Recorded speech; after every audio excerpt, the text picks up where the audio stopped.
क्या आपने कभी सोचा है कि जब भारत में मुगलों का शासन था तब आम हिंदू की जिंदगी कैसी थी? क्या वे हर दिन डर के साए में जीते थे, या फिर इसके पीछे कुछ और ही कहानी है जो इतिहास में अधूरी रह गई?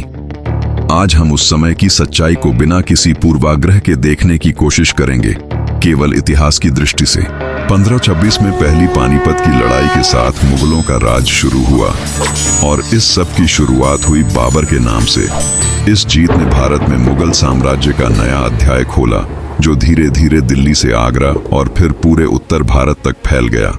लेकिन इस सत्ता के पीछे एक साधारण इंसान की कहानी छिपी हुई थी। सोचिए, एक किसान रामू जो सुबह सूरज उगने से पहले उठता है, दिन भर खेतों में मेहनत करता है और फिर अपनी फसल का एक बड़ा हिस्सा कर के रूप में देता है। इन करों में जजिया और खराज शामिल थे। कई बार उसे इतना कर देना पड़ता था कि परिवार चलाना भी मुश्किल हो जाता था। लेकिन क्या ये कहानी सिर्फ यहीं खत्म होती है? फिर आता है अकबर, एक ऐसा शासक जिसने इतिहास की दिशा को बदल दिया। उसने सुलह कुल की नीति लागू की, यानी सबके साथ समान व्यवहार। उसने जजिया कर हटा दिया, हिंदुओं को ऊंचे पद दिए और धार्मिक सहिष्णुता को बढ़ावा दिया।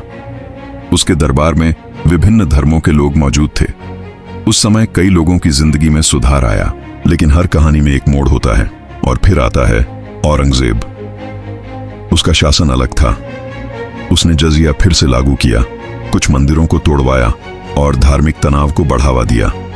कई जगहों पर विरोध हुआ और लोगों में डर और गुस्सा दोनों थे। तो क्या मुगल काल सिर्फ अत्याचार का समय था, या यह एक ऐसा दौर था जहां विभिन्न शासकों की नीतियों ने लोगों की जिंदगी को अलग अलग तरीके से प्रभावित किया? सच यह है कि इतिहास कभी भी पूरी तरह से काला या सफेद नहीं होता, यह हमेशा धूसर होता है। मुगल काल में संघर्ष भी था और सह अस्तित्व भी। वहां कठिनाइयां भी थीं और अवसर भी।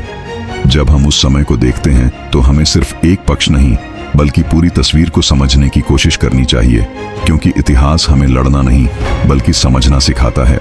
अगर आपको यह वीडियो पसंद आई हो तो इसे लाइक करें, शेयर करें और ऐसे ही इतिहास के अनकहे सच जानने के लिए हमारे चैनल को सब्सक्राइब करना ना भूलें।